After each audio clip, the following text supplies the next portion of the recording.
გამარჯობა, ამ ვიდეოში შევისწავლეთ media queries აუცილებლად გამოსაყენებელ ინსტრუმენტს, რომელიც გვეხმარება საიტი გავხადოთ Responisve. რა არის Responisve? Responisve არის საიტი, რომელიც ცდილობს მოერგოს ჩვენი ეკრანის ზომებს, ან მოწყობილობის ზომას, რომელსაც ჩვენ ვიყენებთ.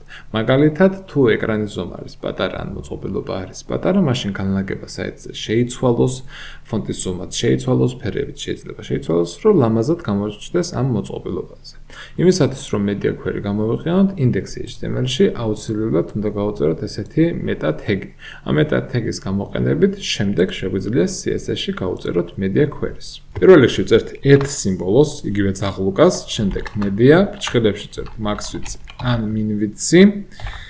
ვწერთ 600 პიქსელი იყოს და ფიგურულ ფრჩხილებში, რასაც ჩავწერთ, მაგალითად h1 color red. ეს კოდი ამოქმედება მაშინ, როდესაც სიგრძე ამ საიტის იქნება 600 პიქსელი. ინსპექტში რო შევიდეთ, device toolbar-ს დავაჭიროთ აქ და ახლა ვართ 955 პიქსელზე, მაგრამ როგორც კი ჩამოვა ქვევით 600 პიქსელის ქვევით, ამოქმედება ეს კოდი. როგორც კი ზევით ავალთ 600 პიქსელის ზევით, ამოქმედება ეს ზედა კოდი. max width-ის შემთხვევაში ესე არის, min width-ის შემთხვევაში პირიქით არის. min width-ი როცა გვიწერია 600 პიქსელის ზევით ამოქმედება ეს კოდი, 600 პიქსელის ქვევით კი ზევით რაც გვიწერია ეს კოდი ამოქმედება.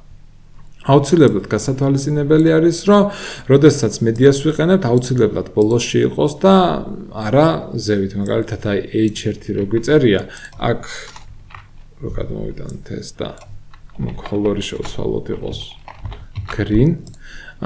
ეს გადაეწერება ამ მედიას და რეალურად ეს მედია აღარ იმოქმედებს, რადგან CSS-ი კითხულობს კოდს ზევიდან ქვევით და ესა უკვე აღარ მოქმედებს, რაც არ უნდა გავზარდოთ და დავაპატარავოთ, არის ეს green და მედია აღარ მოქმედებს.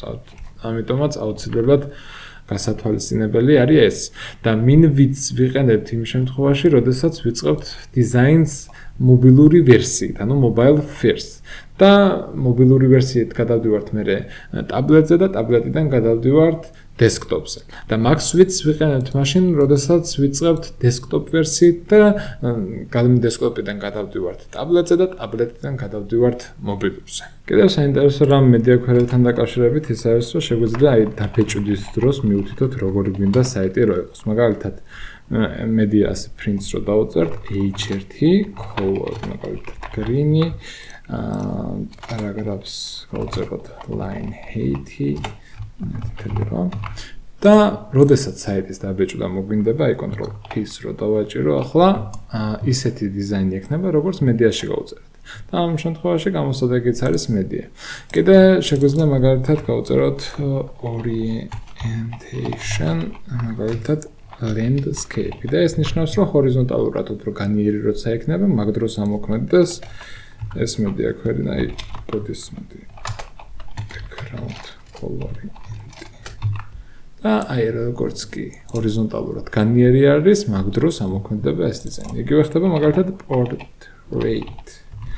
და როდესაც უფრო პორტრეტის ზომის იქნება, მაგ დროს ამოქმედება. კიდე შეგვიძლია გავუწეროთ მაგალითად end და end-ში მაგალითად max width-ი იყოს 700 პიქსელი. და ეს ნიშნავს, რომ თუ აკმაყოფილებს ამ პირობას და აკმაყოფილებს ამ პირობას, ანუ თუ არის პორტრეტი და არის 700 პიქსელამდე, მაგ შემთხვევაში ამოქმედებს. ახლა 700 პიქსელზე ზევით არის, პორტრეტი კი არის, მაგრამ 700 პიქსელზე ზევით არის. როგორც კი დავაპატარავებ, ამოქმედება. მაგალითად landscape რო იყოს, landscape 700 პიქსელის ქვევით კი არის, მაგრამ landscape არა, როგორც კი ავწევ, ამოქმედება.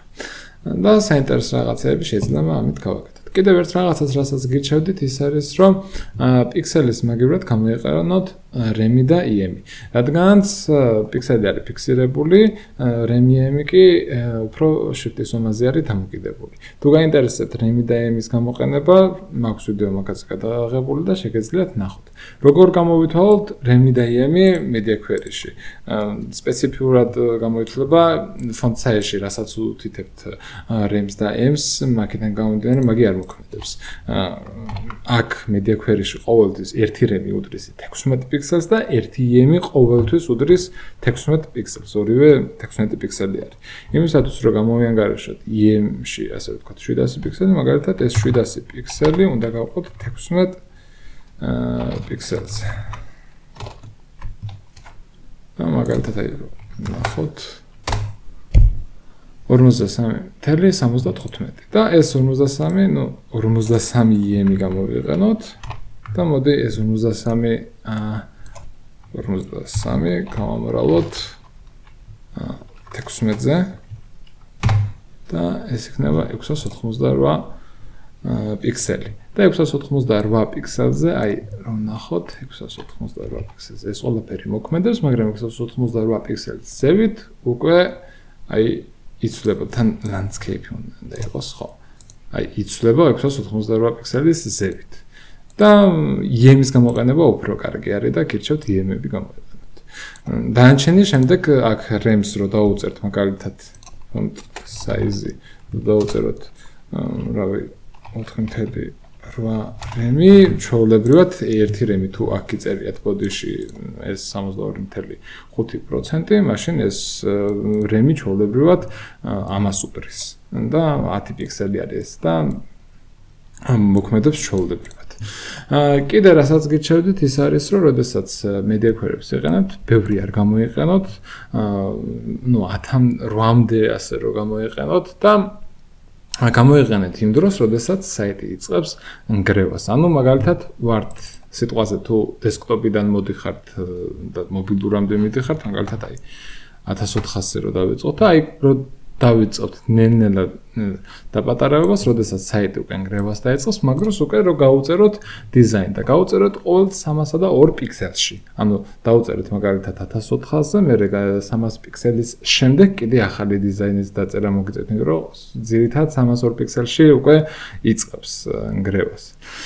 და ნუ ძირითადად ეს არის media query-ებთან დაკავშირებით, რაც მინდოდა მესაუბრა. გთხოვთ გამოიწეროთ არხით, ალაიქეთ ვიდეო და წარმატებები ვებ დეველოპმენტში.